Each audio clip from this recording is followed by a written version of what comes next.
오늘 이야기는 대구에 사시는 30대 여성분이 보내주신 사연입니다. 과연 어떤 사연일지 이야기로 만나보겠습니다.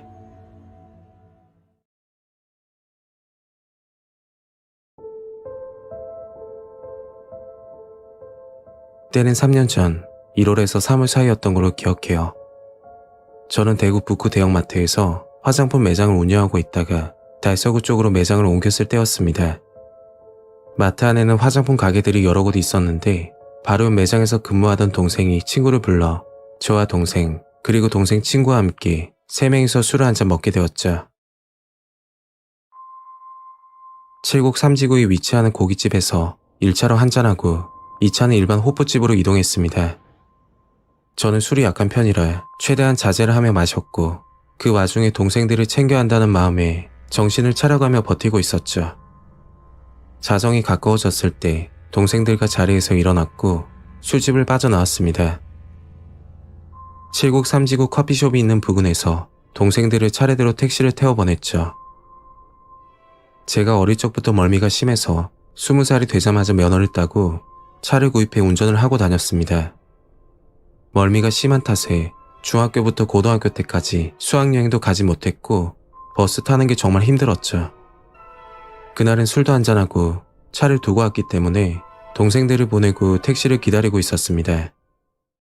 저는 술을 먹고 택시를 타면 무조건 앞좌석에 탔는데 그게 뒷자리만 타면 울렁거림이 더 심해졌기 때문이죠. 다른 분들이 생각하시기에 술을 먹고 앞좌석은 위험해 보일 수도 있지만 제가 고등학교까지 태권도를 했었고 대학교는 체대를 간 탓에 중성적인 이미지가 강했습니다. 그래서 그런지 딱히 위험하다고 생각하진 않았죠. 머리는 쇼컷에 바지 정장만 고집하는 그런 이미지라고 보시면 될 거예요. 10분쯤 지나 택시가 제 앞에 정차했고 늘 타던 대로 앞좌석 문을 열고 탑승했죠. 70대로 보이는 남자 기사였고 저는 성서에 있는 대백 아파트로 가달라고 말을 했습니다. 남자 기사는 아무 말도 하지 않고 운전대를 잡고 출발하더군요. 동생들을 챙긴다고 힘을 뺐던 탓인지 택시를 타자마자 졸음이 쏟아지더라고요. 밖은 굉장히 춥고 택시 안은 따뜻해서 그런지 눈이 감기기 시작했고 저도 모르게 잠이 들었습니다.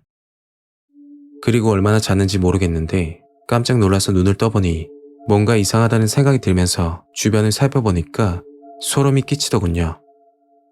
정확히 어딘지는 모르겠는데 정말 쥐죽은도 조용했고 택시 양옆으로 차들이 세워져 있는 것으로 보아 건물 주차장이라고 생각했습니다. 짧은 순간 머릿속에 수십 가지 생각이 들고 너무 무서워서 택시기사 얼굴도 보지 못하고 앞만 보며 이야기했죠. 여기 어디냐고 왜 이쪽으로 온 거냐고 말을 하니까 아무 말도 없이 가만히 있는 겁니다. 가끔 친구들끼리 만나서 무서운 이야기를 하면 그게 뭐가 무섭냐고 말하곤 했는데 제가 직접 이런 상황에 처해 있으니까 정말 무서워서 아무것도 못하겠더군요. 택시에서 내리기 위해 문을 잡아당겼더니 운전석 쪽에서 잠금을 해둔 건지 열리지 않았습니다. 그때 가만히 있던 택시기사가 입을 여는데 여기가 목적지라고 말을 하는 겁니다. 도대체 무슨 말이냐고 대백 아파트로 가달라고 했는데 여긴 어디냐고 하니까 소름 돋는 대답을 하더군요. 택시기사가 하는 말이 여긴 모텔 주차장인데 여기가 목적지가 맞다면서 반복해서 말을 했죠. 창문 틈으로 천장을 보니 지붕에 천막이 씌워져 있는 것으로 보아 모텔이 맞는 것 같더군요. 그때 택시기사는 저를 보면서 여기가 맞다, 여기가 목적지다 그 말만 반복했고 문이 잠긴 차 안에서 70대 기사와 둘이 그런 대화를 나누고 있으니까 미치도록 무서웠습니다.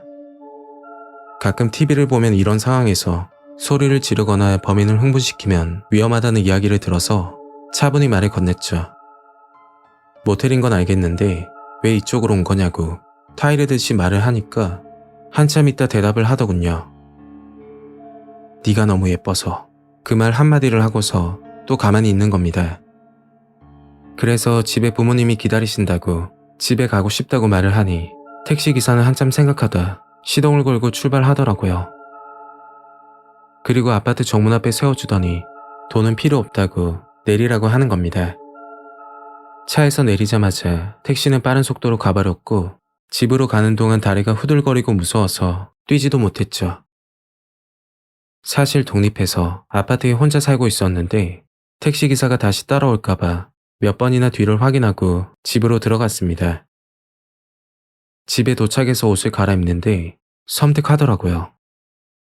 저는 항상 셔츠에 베스트, 그 위에 겨울 자켓을 입는 편이었고 위에 속옷은 브라렛을 착용합니다. 스포츠 속옷이라고 보면 되는데 정말 이상한 건 옷은 정상적으로 단추가 잠겨있는 상태였지만 속옷이 가슴 위로 올라와 있더라고요. 곧바로 112에 신고했고 잠시 후 여자 경찰분과 남자 경찰분 두 분이 집에 오셨습니다. 경찰분께 집으로 오다가 택시에서 이런 일이 있었다 라고 설명을 해주고 있는데 갑자기 문자 한 통이 오더군요. 문자 내용은 사진 한 장과 짧은 글이었는데 건강검진서를 찍은 사진과 아직 건강하니까 연락달라는 택시기사로 추정되는 소름 돋는 문자였습니다. 저는 경찰에게 문자를 보여주니까 여자 경찰분이 소지품 잃어버린 거 없냐고 확인하라고 하더군요. 가방을 한참 찾다 보니 카드 지갑에 있던 명함이 사라진 걸 알게 됐고 택시기사가 제 명함을 가져가서 문자를 했던 거였죠. 혹시 몰라서 검사를 받았는데 블랙아웃 상태에서 다행히 성폭행은 없었다고 하시더라고요. 성서경찰서에서 조서를 쓰고 CCTV를 확인했는데 택시는 제가 살던 아파트 앞까지 왔다가 한참을 서 있더니 다시 모텔로 가는 겁니다. 경찰이 그러는데 택시는 특수업종이라 가중처벌 된다고 했고 나중에 합의하실 거냐고 묻길래 절대 합의 안 한다고 이야기했죠. 그때 부모님이 경찰서에 찾아왔고 많이 놀라신 표정이었습니다. 저는 부모님께 자초지종을 말씀드리니까 옆에 서 있던 남자 경찰이 여자분이 술을 먹고 택시에서 잠이 드니까 사고를 당한 거라고 말을 하는 겁니다. 그 말을 듣고 아버지가 화가 나서 경찰분과 다툼이 일어났고 그걸 보던 여자 경찰이 대신 사과하고 경찰서에서 나오게 되었죠. 그 사건이 있고 나서 다시 일상생활을 하고 있는데 택시기사 딸과 사이가 전화가 와서 저를 만나자고 하는 겁니다. 처음에는 계속 거절했더니 정말 사정을 하면서 끝까지 만나달라고 하더군요.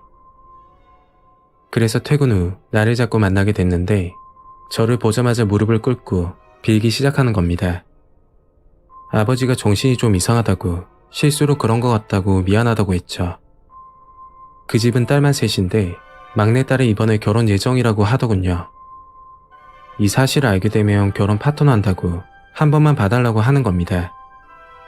저는 합의는 없다고 단호하게 말했지만 지속적으로 사과하고 합의를 원하시길래 막내딸이 불쌍하기도 하고 저도 지치더라고요. 결국 합의했고 사건은 종료됐지만 정말 소름 돋는 게 하나 있습니다. 그날 부모님과 경찰서를 나오면서 여자 경찰분이 해주신 이야기인데 택시 기사들 사이에서 앞자리에 탑승하고 자는 척을 하는 여자는 택시 기사에게 모텔로 가자는 시그널이라고 말을 하시는 겁니다. 기사들 사이에서는 다 아는 거라고 하더군요.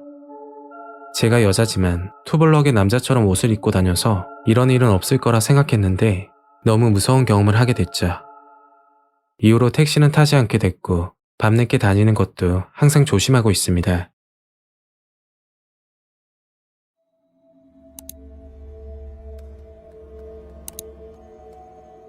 오늘 이야기는 인천에 사시는 30대 여성분이 보내주신 사연입니다. 과연 어떤 사연일지 이야기로 만나보겠습니다.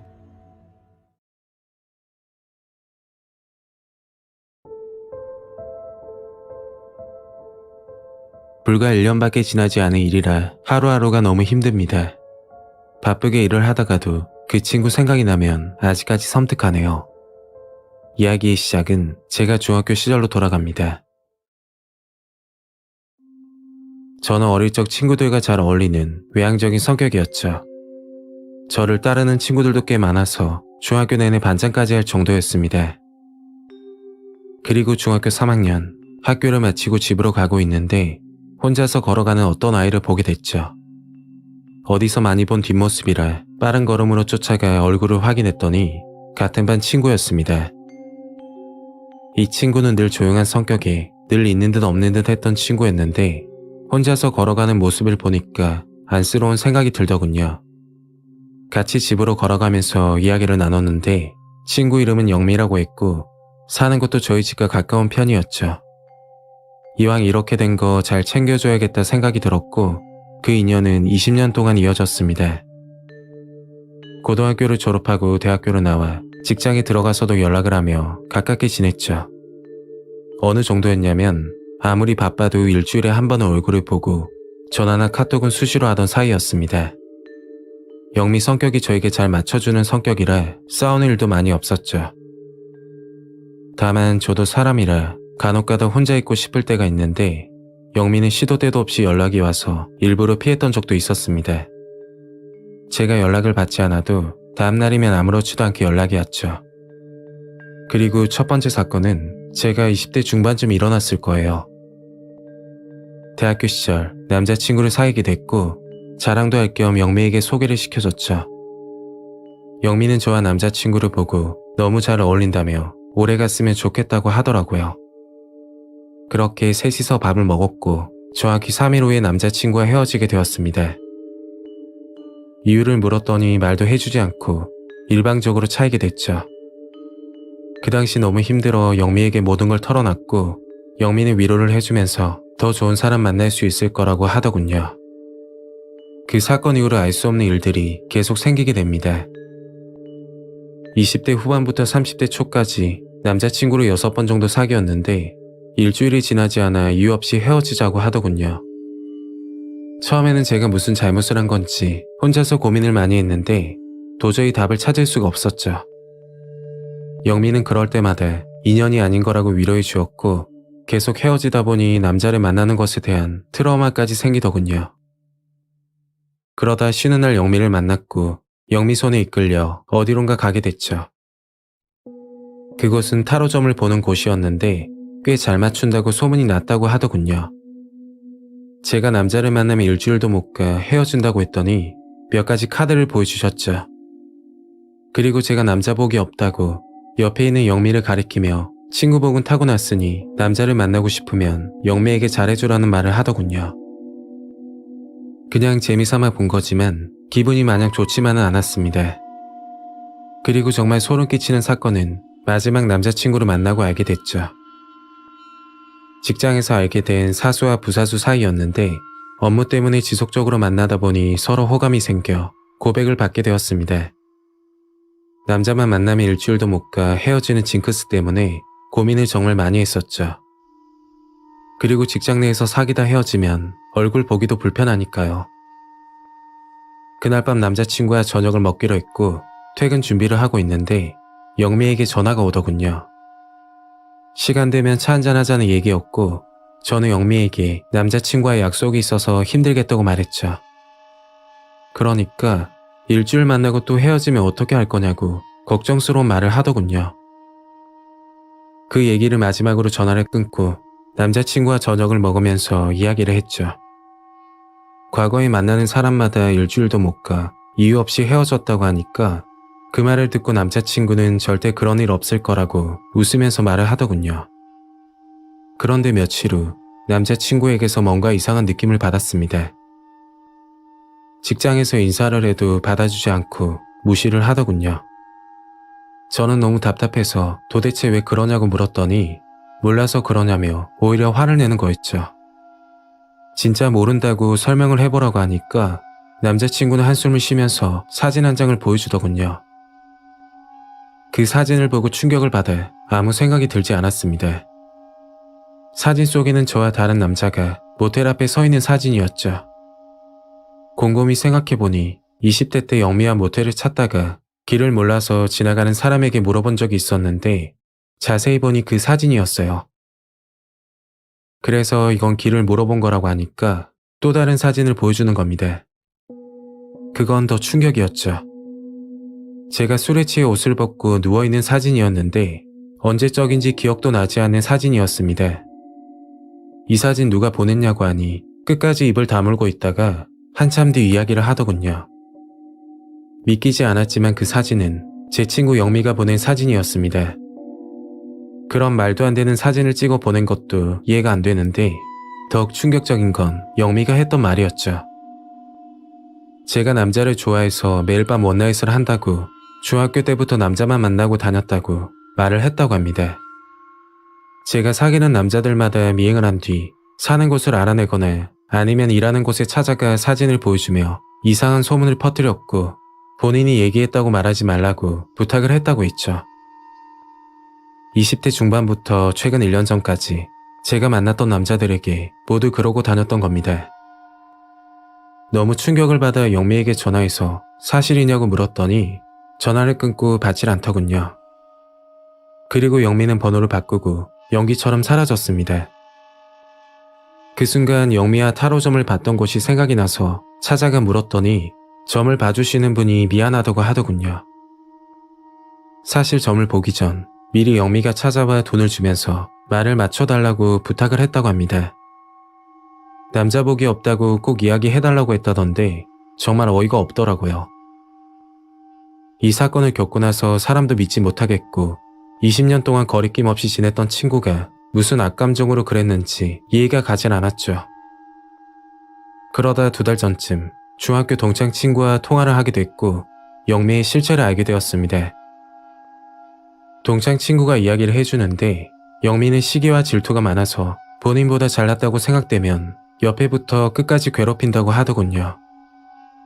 그런 성격 때문에 학교에서 친구가 없었는데 제가 영미랑 친하게 지내길래 친구들도 참고 지냈다고 말을 하는 겁니다. 그 사건을 겪고 나서 심한 배신감 때문에 우울증과 불면증까지 생기게 됐죠. 아무것도 모르고 영미와 계속 지냈다면 더 큰 화를 입었을 수도 있었겠다 생각하니 정말 섬뜩하더군요.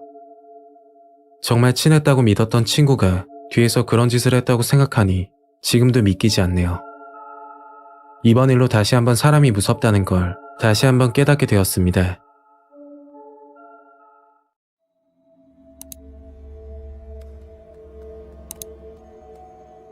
오늘 이야기는 천안에 사시는 40대 여성분이 보내주신 사연입니다. 과연 어떤 사연일지 이야기로 만나보겠습니다.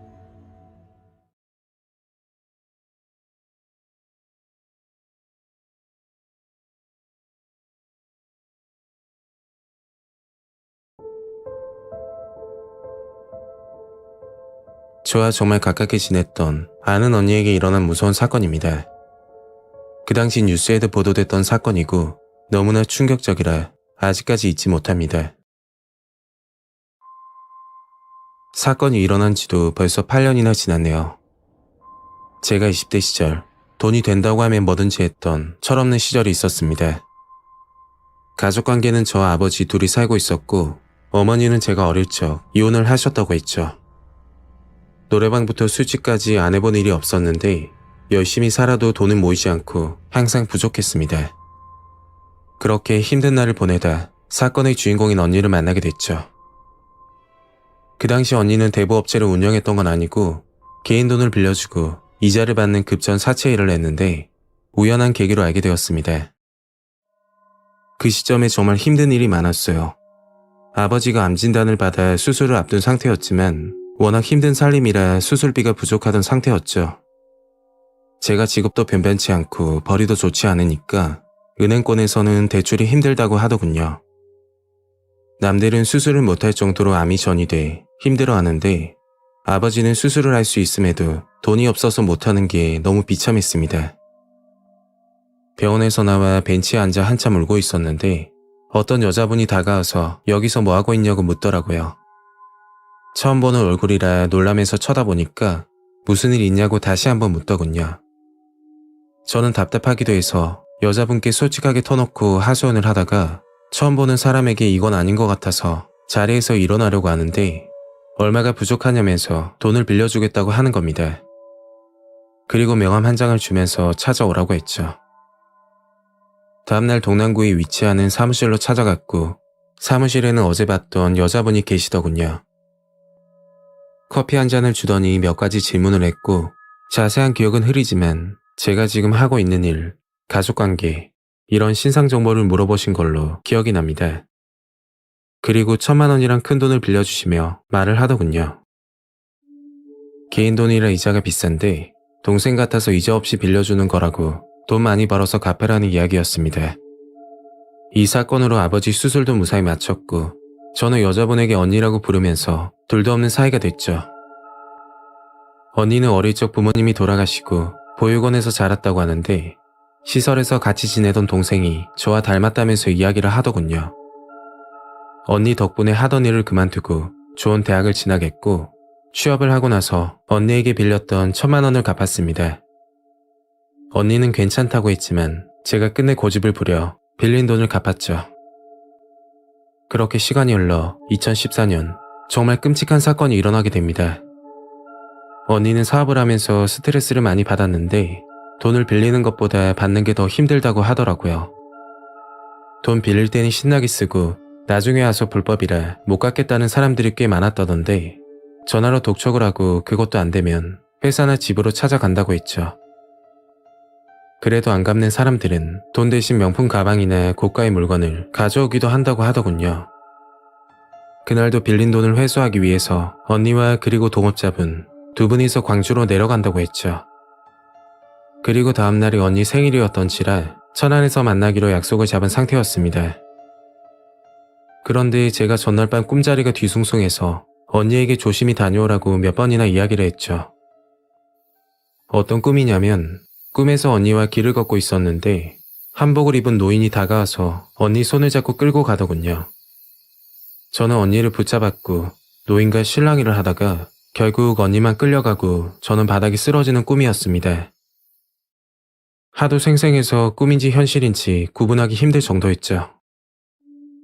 오후 5시쯤 언니에게 전화가 왔고 언니는 채무자를 만났는데 강압적으로 이야기하면 돈을 안 줄 것 같아서 바람이나 쐴 겸 곡성에 있는 낚시터에 들렸다고 하더군요. 낚시를 하면서 돈을 받아낼 생각인데 시간이 좀 걸릴 것 같다고 말했죠. 그리고 내일 약속 못 지킬 것 같다고 미안하다고 하더라고요.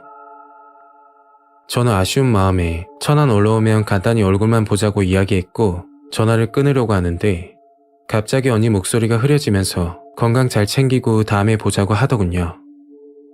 그 말을 끝으로 통화는 종료됐고 믿기지 않지만 그 전화가 언니와의 마지막 통화였습니다.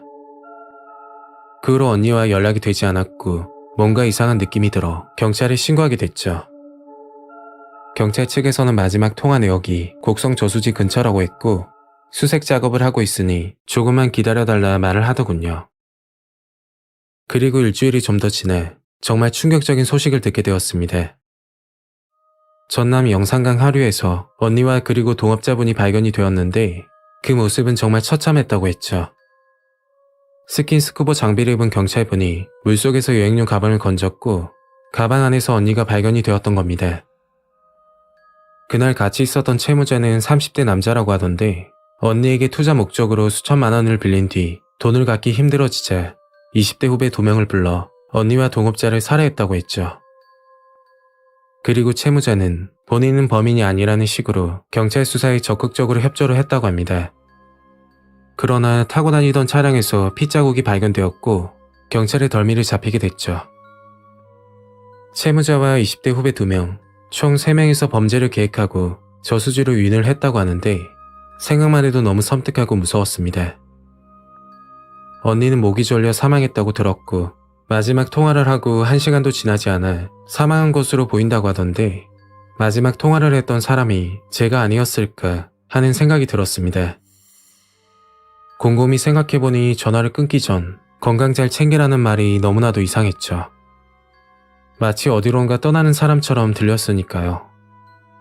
결국 범죄를 계획했던 3명 중 30대 채무자는 도주를 했다고 하더군요. 그리고 검거된 20대 중 1명이 이런 말을 했다고 합니다. 언니가 사망하기 전 마지막으로 전화 한 통만 하자고 부탁을 했고 그 전화가 저였던 거였죠. 언니는 그 상황에도 약속을 못 지켜서 미안하다고 그 말을 하기 위해 전화를 했던 겁니다. 저는 너무 슬프고 화가 나서 한동안 아무것도 하지 못하고 집에만 있었죠. 그 사건이 있고 나서 1년마다 언니가 발견된 저수지에 찾아가곤 합니다. 언니는 저와 통화하면서 어떤 심정이었을지 감히 상상할 수 없을 정도로 무서웠겠죠. 사연을 보내면서 오늘따라 언니가 그리워집니다. 만약 언니가 저에게 전화를 했던 게 살려달라는 시그널일 수도 있겠다는 생각이 들고 그때 바로 신고를 하지 못했던 게 정말 후회로 남아 있습니다.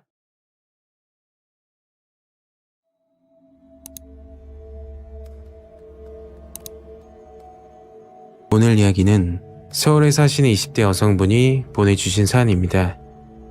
과연 어떤 사연일지 이야기로 만나보겠습니다.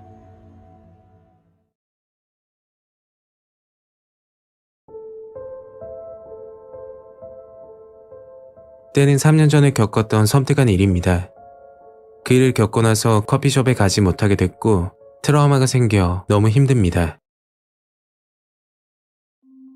저는 여고를 졸업하고 대학을 진학하지 않았습니다. 그 이유는 바리스타 자격증을 따고 커피숍을 창업하는 꿈이 있었기 때문이죠. 쉬운 건 아니지만 나름 기초부터 열심히 준비를 하던 중이었습니다. 국내 자격증은 일정 기간마다 갱신을 해야 되는 단점이 있어서 저는 국제 자격증으로 준비를 하려던 참이었죠. 집에서 지원을 해줬지만 스스로 용돈을 벌면서 경험해보는 것도 나쁘지 않다고 생각이 들었습니다. 집에서 알바 사이트를 보고 있던 중 집 근처 커피숍에서 직원을 구한다고 하더군요. 다들 이름만 들어도 아는 커피숍이었는데 경력자만 채용하는 줄 알았더니 그게 아니더라고요. 담당자와 연락을 하고 다음날 커피숍에 들러 면접을 보게 되었죠.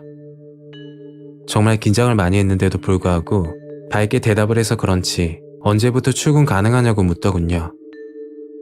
점장님께 내일부터 바로 가능하다고 말씀드리고 집으로 가자마자 친구들에게 자랑까지 하곤 했습니다. 그 사건이 있기 전까지는 정말 좋은 곳이라고 생각했죠.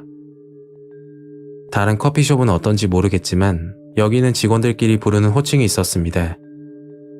파트너라고 부르는데 업무적인 측면에서 평등 관계를 유지하기 위해 그렇게 부른다고 하더군요. 파트너는 저보다 3살 많은 언니와 그리고 4살 많은 오빠 2명이서 근무를 하던 중이었고 점장님은 오픈 시간과 정산 때만 오신다고 하셨죠. 첫 출근이라 서먹하긴 했지만 언니와 오빠가 잘해주는 탓에 그날 하루는 무사히 일을 끝냈습니다. 커피 머신 사용법도 배워야 하고 각종 레시피도 외워야 해서 머리가 복잡했지만 제가 좋아하는 일이라 전혀 힘들지 않았죠. 그리고 다음날 6시 30분까지 출근해야 돼서 새벽같이 일어나 준비를 하고 시간에 맞춰 도착했습니다. 정확한 오픈 시간은 7시부터인데 30분 동안 준비 및 청소를 하는 시간이었죠. 어느 정도 마무리가 되고 손님이 뜸해서 그 틈을 타 레시피를 외우고 있었는데 파트너 오빠가 말을 걸더군요.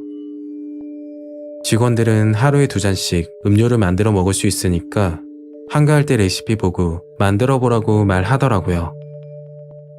그리고 본인이 만든 거라면서 저에게 커피 한 잔을 주는 겁니다.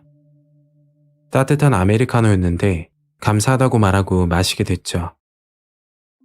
그날 이후로 오빠는 커피 한 잔을 매일 만들어줬고 같이 일하는 파트너 언니가 오빠가 저를 좋아하는 거 아니냐면서 오해까지 하는 것 같더라고요.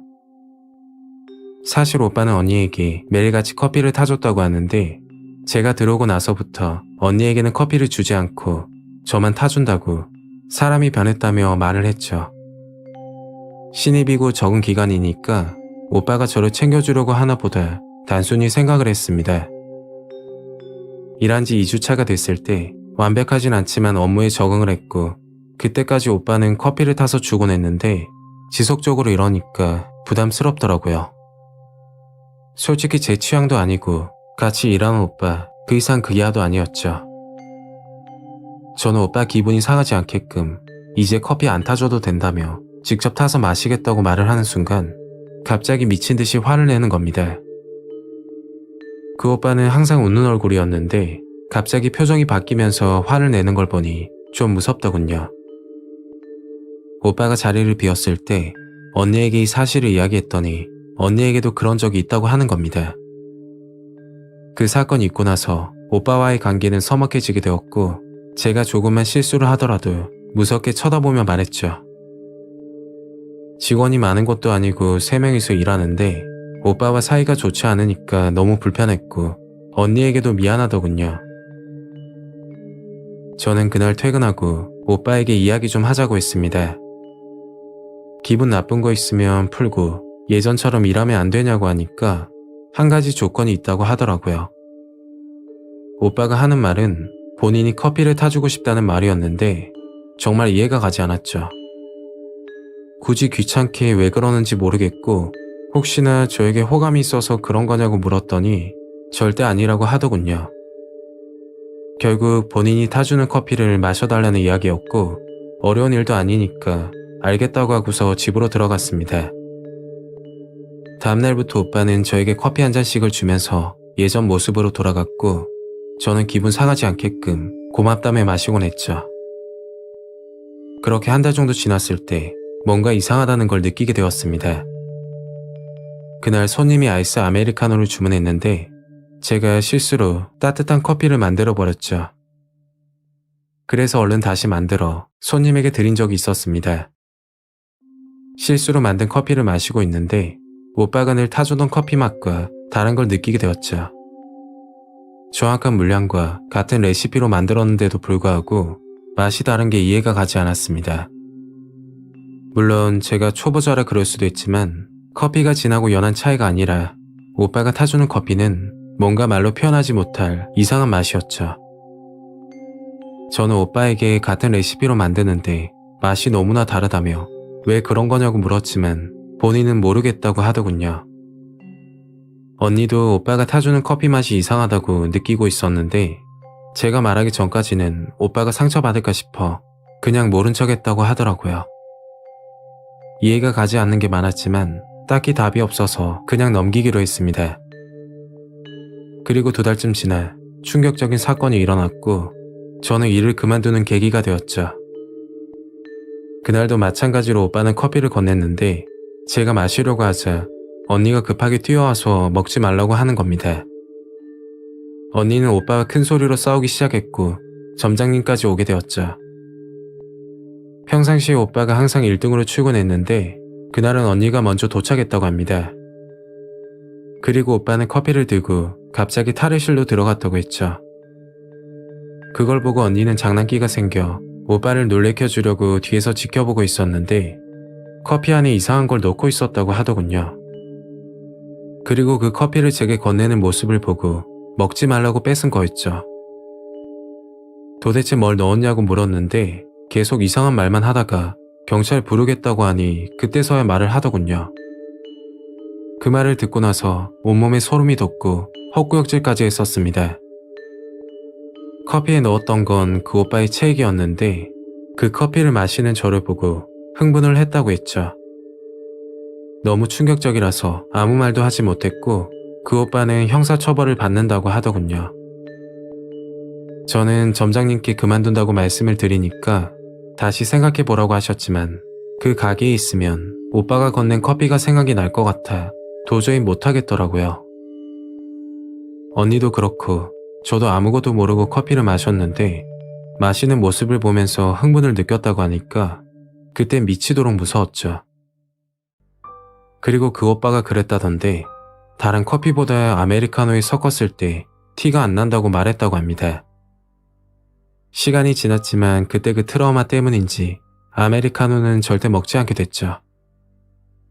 초범이라 형량이 6개월 정도라고 들었는데 출소하고 나서 다른 커피숍에 들어가 또다시 그 짓을 하고 있을까봐 너무 섬뜩합니다.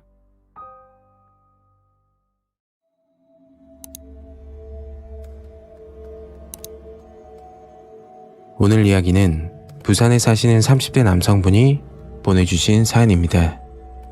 과연 어떤 사연일지 이야기로 만나보겠습니다.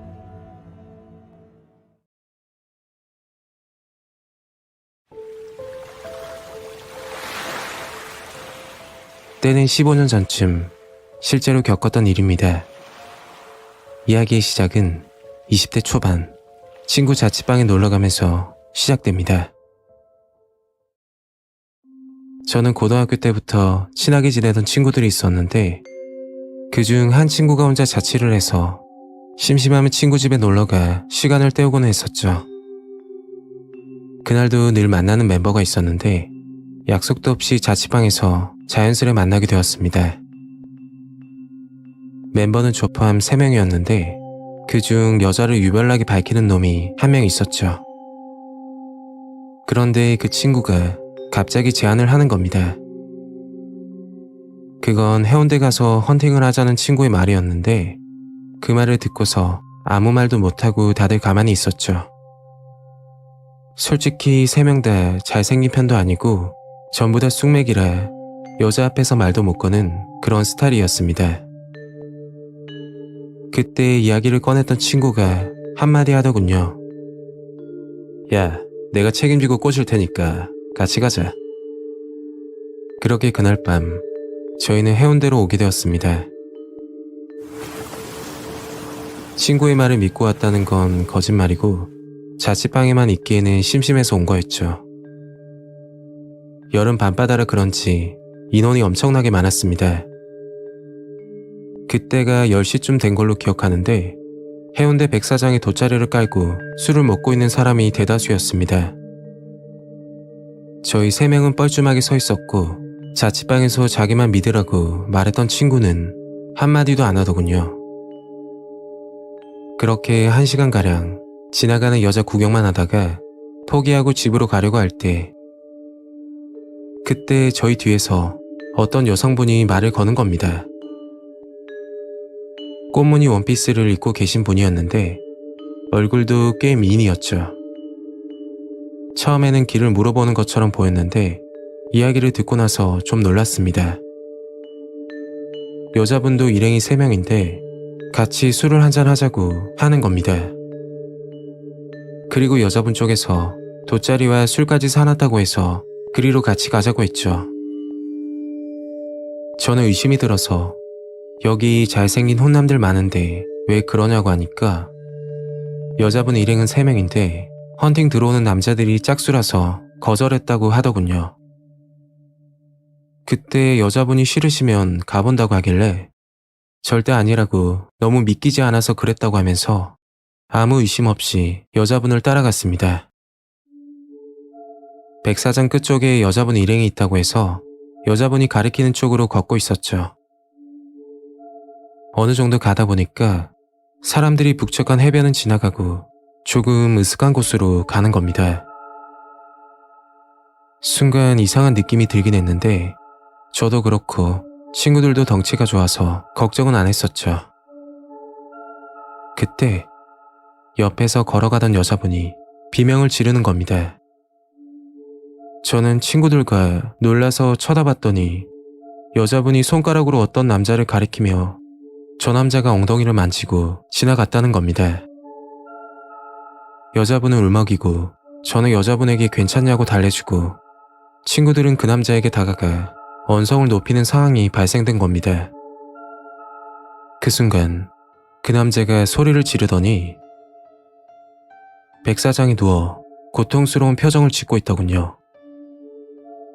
이거 큰일 났다 싶어서 저는 친구들에게 달려가 혹시 이 남자 때렸냐면서 물으니까 친구들은 황당하고 어이가 없다는 표정을 지으면서 남자가 계속 시비를 걸길래 그만하라고 어깨를 잡았더니 그 자리에서 쓰러졌다고 하더군요. 시간이 지나 여자분이 신고를 했는지 경찰이 출동했죠. 경찰은 저희에게 폭행 혐의를 물으시길래 친구들은 그런 거 아니라고 하면서 설명했더니 이미 여자분에게 들었다고 하는 겁니다.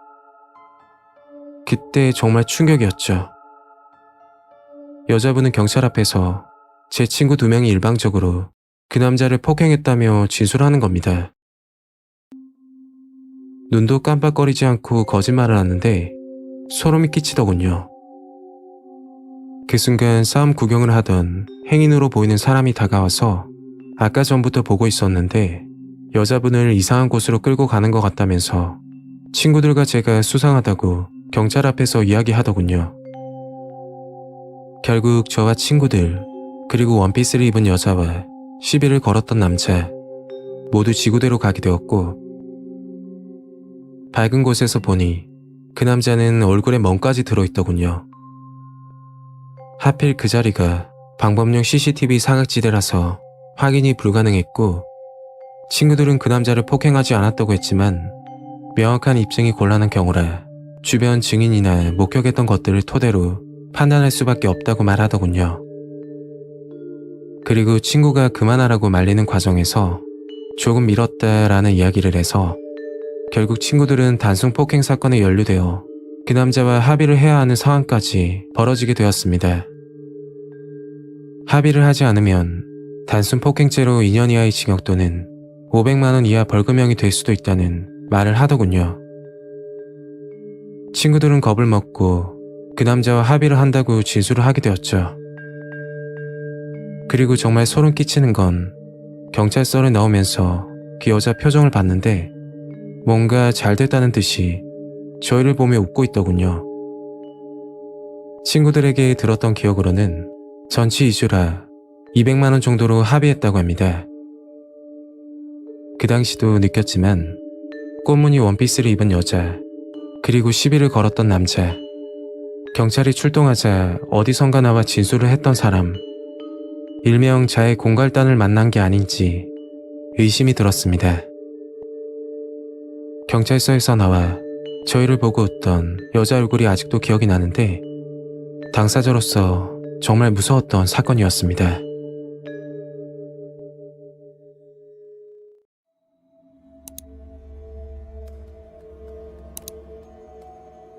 오늘 이야기는 부산에 사시는 30대 여성분이 보내주신 사연입니다.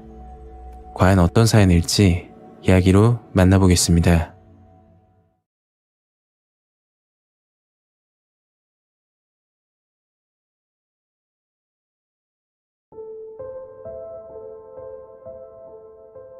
불과 2년 전에 있었던 일입니다.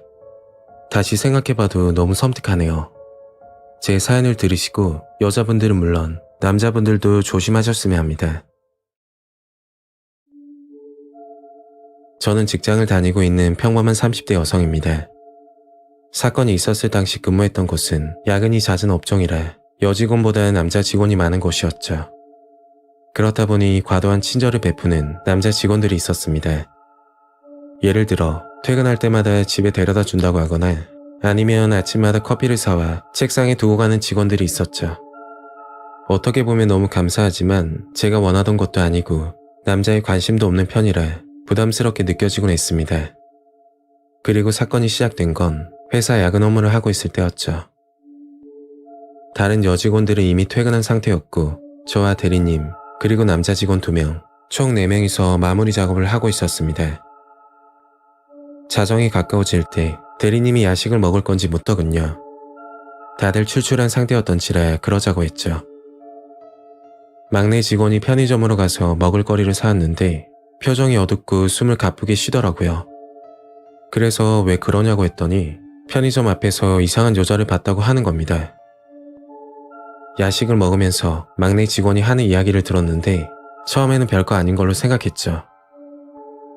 막내 직원은 야식을 사려고 편의점으로 향하는데 편의점 앞에 어떤 여자가 서 있었다고 합니다. 키가 180 정도에 엉덩이가 보일 정도로 짧은 치마를 입고 이상한 행동을 하고 있었다고 하더군요. 다리를 벌리거나 엉덩이를 흔드는 행동을 하면서 막내 직원을 보고 있었다고 하는데 순간 너무 무서웠다고 합니다. 그래서 무시하고 편의점으로 들어가 야식거리를 사고 나왔는데 아직도 그 여자는 편의점 앞에 있었다고 했죠. 그리고 가까이 다가와서 말을 걸었다고 합니다. 제 모습 어때요?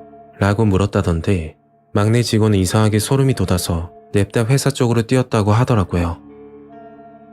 그때 서 있던 여자가 웃으면서 쫓아왔고 너무 무서워서 미친 듯이 뛰었다고 했죠. 여자는 힐을 신고 있어 쫓아오다 포기하고 그 자리에 가만히 서서 쳐다보고 있었다고 하던데 다시 생각해보니 여자가 아니고 남자인 것 같다고 말하더군요. 그때 직원들은 여자분이 니한테 반한 거 아이가? 그러면서 흘려들었고 다시 일을 시작했죠. 그날 업무는 새벽 2시가 되어 정리가 됐고 남자 직원들은 먼저 퇴근했습니다. 대리님이 집까지 태워주신다고 하길래 저는 괜찮다고 택시를 타고 간다고 했죠. 이야기를 들으시는 분들은 왜 굳이 택시를 타는지 이해가 가지 않을 수도 있을 거예요. 그런데 한 가지 이유가 있었습니다. 지금부터 2개월 전쯤 대리님이 저에게 사귀자고 고백을 했고 저는 단칼에 거절했죠. 뭐 제 스타일이 아닌 이유도 있었고 이상하게 사내 연애는 하고 싶지 않았습니다. 제가 거절했음에도 불구하고 대리님은 지속적으로 표현을 하시더라고요. 그런 이유 때문에 택시를 타고 간다고 했죠. 대리님은 주차장으로 향하고 저는 택시를 잡기 위해 큰 길가로 걷던 중이었습니다. 그때 뒤에서 누가 부르더군요. 저기요. 남자인지 여자인지 알 수 없는 중성적인 목소리였고 저는 뒤를 쳐다봤죠. 큰 키에 허리까지 내려오는 긴 머리, 여자도 입기 힘든 초미니 스커트, 그리고 높은 구두를 신은 여자가 서 있는 겁니다. 왜 부르시냐고 했더니 누가 따라오는 것 같다면서 도와달라고 하는 거였죠. 저는 같은 여자라고 생각해서 경계하기보다 도움을 드려야겠다 생각이 들더군요. 그래서 경찰에 신고하려고 휴대폰을 꺼냈는데 신고하지 말고 집까지만 데려다 달라고 하는 겁니다. 조금 난감했지만 걸어서 10분밖에 걸리지 않는 가까운 위치였고 직장 내 여직원이 작았던 터라 여자에 대한 동정심 때문인지 알겠다고 했죠. 저는 그 여자와 골목을 걸어가고 있는데 자꾸만 무섭다면서 제 팔짱을 끼더군요. 그때는 같은 여자고 무서우니 그럴 수도 있겠다 생각했죠. 한참 걷다가 문득 막내 직원이 했던 말이 생각이 나더라고요. 편의점 앞에서 봤던 이상한 여자. 저는 걸으면서 유심히 여자를 관찰했는데 이상한 부분이 하나씩 발견이 되는 겁니다. 일단 구두를 처음 신은 것처럼 어색하게 걷는 점, 그리고 누가 봐도 여자 걸음이라고 보기 힘든 팔자 걸음이었죠. 뭔가 이상하다 느낌이 들어 여자 얼굴을 쳐다봤더니 면도를 한 흔적이 보이는 겁니다. 얼굴형과 골격을 보니까 여자가 아니라고 판단이 들었고 그 순간 온몸에 소름이 끼치더군요. 저는 미안한데 그냥 가봐야겠다. 도움이 필요하면 경찰에 신고해준다고 하니까 갑자기 저를 붙잡으면서 힘을 쓰는 겁니다. 확실한 남자 힘이었고 정말 큰일 났다 생각이 들었죠. 저는 그 남자에게 끌려갔고 때마침 강아지를 산책하던 남자분이 지나가길래 도와달라 소리를 질렀습니다. 그러니까 제 손을 놓고 도망을 가더라고요.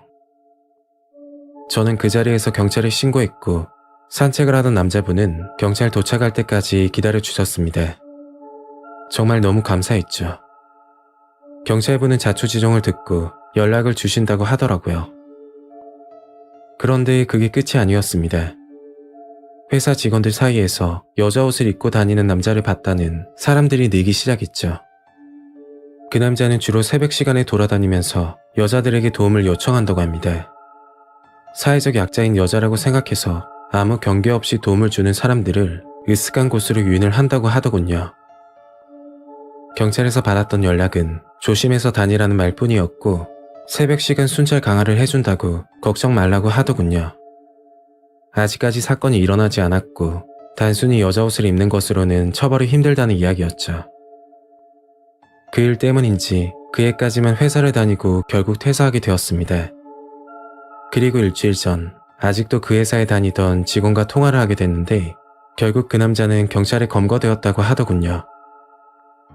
여자를 유인해서 끌고 가 성폭행을 저질렀다고 하는데 그 수위가 점점 커져 나중에는 남녀 구분 없이 폭행을 시도했다고 합니다. 그 말을 듣고 나서 너무 무서웠죠. 만약 계속 그 회사를 다녔다면 저에게 일이 생길 수도 있었으니까요.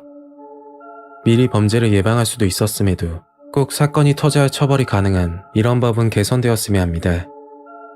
그 사건으로 새벽같이 근무하는 회사는 무조건 피하고 있습니다.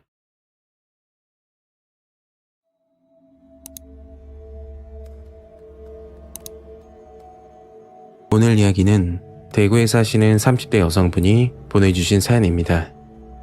과연 어떤 사연일지 이야기로 만나보겠습니다.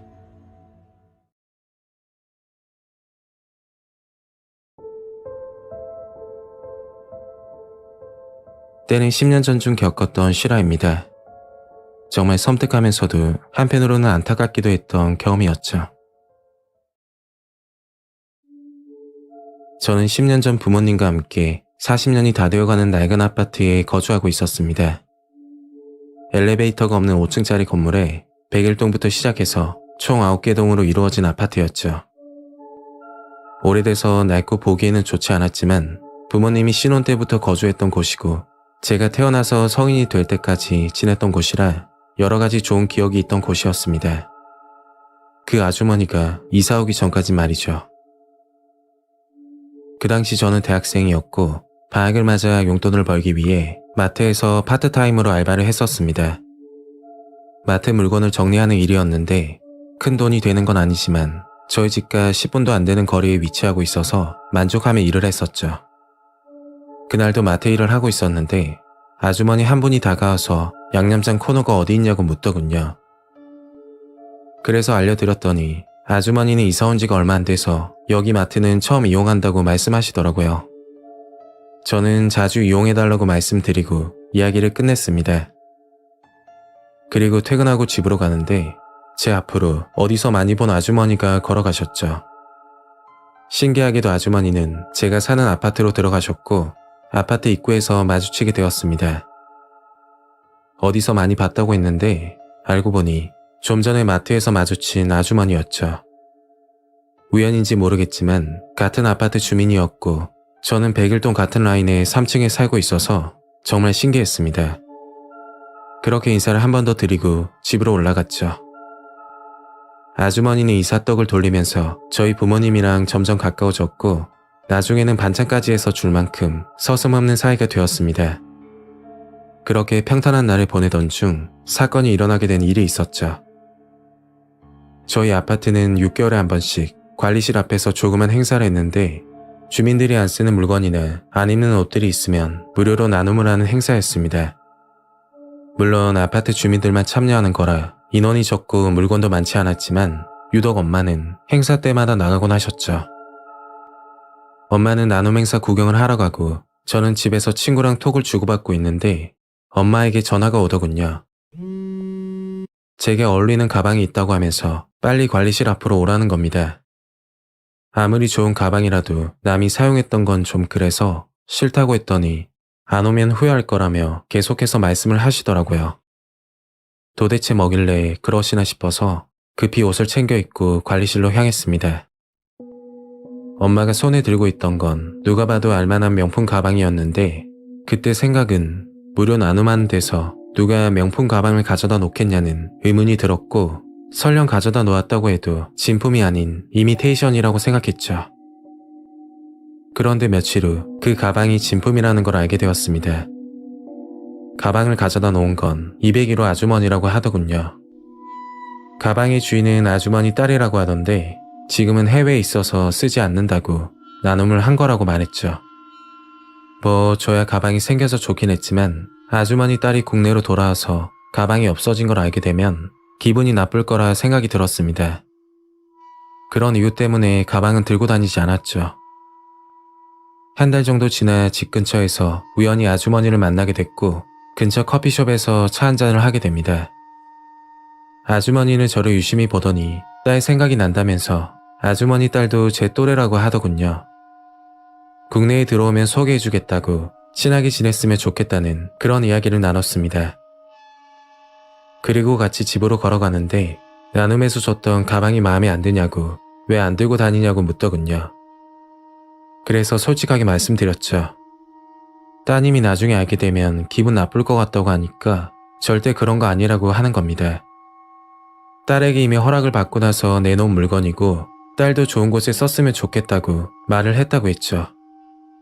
오히려 안 들고 다니면 기분 나빠할 것 같다면서 말씀하시길래 앞으로 잘 쓰겠다고 이야기했습니다. 그리고 집에 닿았을 때 아주머니가 줄 게 있다고 잠깐만 들렸다 가라는 겁니다. 저는 아주머니 집으로 들어갔고 딸이 지냈던 방으로 보이는 작은 방으로 들어갔죠. 그리고 옷장문을 열더니 이 옷 저 옷을 꺼내 제 몸에 맞춰보더군요. 어리둥절하면서 가만히 서 있으니까 아주머니는 방문을 닫아주면서 옷을 입어보라는 겁니다. 저는 커피숍에서 아주머니가 했던 말이 생각이 나서 예의상 옷을 입어봤고 아주머니는 저를 보고 엄청 만족을 하시며 옷들과 신발까지 챙겨주시더군요. 새 옷은 아니지만 한두 번밖에 입지 않은 듯 보였고 일반 브랜드가 아닌 명품 브랜드라 그냥 받는 것도 부담스러웠죠.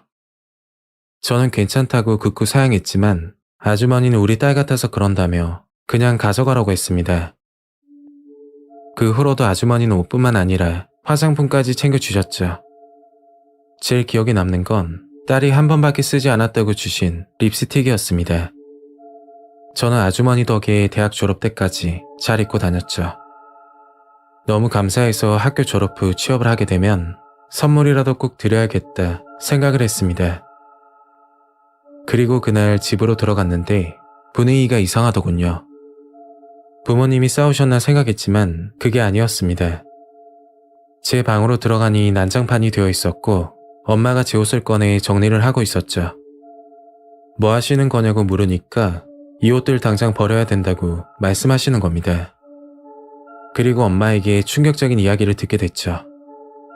201호 아주머니에 관련된 이야기였는데 믿기 힘든 내용이었습니다. 아주머니는 여기로 이사 오기 전 딸과 둘이 살고 있었고 딸이 사치가 굉장히 심했다고 했죠. 월급을 받으면 옷과 신발을 사는데 다 써버리고 그것도 모자라 대출까지 받아서 쇼핑을 했다고 합니다. 옷장에는 입지 않은 옷들이 가득했고 아주머니는 딸에게 늘 잔소리를 했다고 하셨죠. 화가 난 아주머니는 딸이 나가지 못하게 머리를 삭발시켜 버렸고 방 안에 CCTV까지 설치해 감시를 했다고 합니다. 결국 딸은 방 안에서 극단적인 선택을 했고 아주머니는 이사로 오게 된 것이죠. 딸의 죽음을 눈앞에서 본 아주머니는 정신적 충격을 받아 딸이 사망한 사실을 가끔씩 잊어버리고 다녔다고 합니다.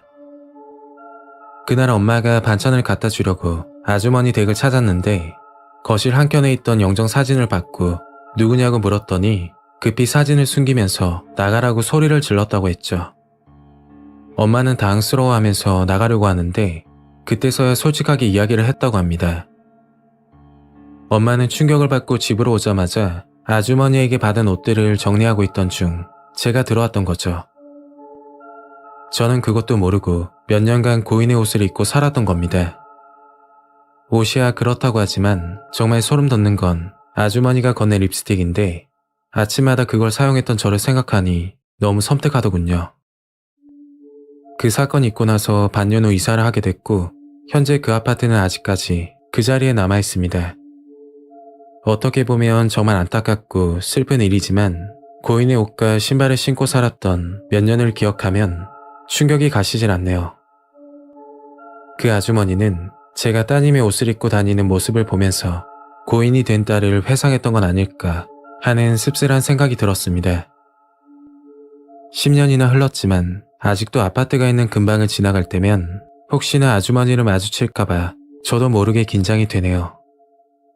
듣는 분들은 어떠실지 모르겠지만 저에게는 정말 섬뜩한 일이었습니다. 오늘 이야기는 여기까지입니다. 구독과 좋아요 잊지 않으셨죠? 다음 영상으로 또 뵐게요. 감사합니다.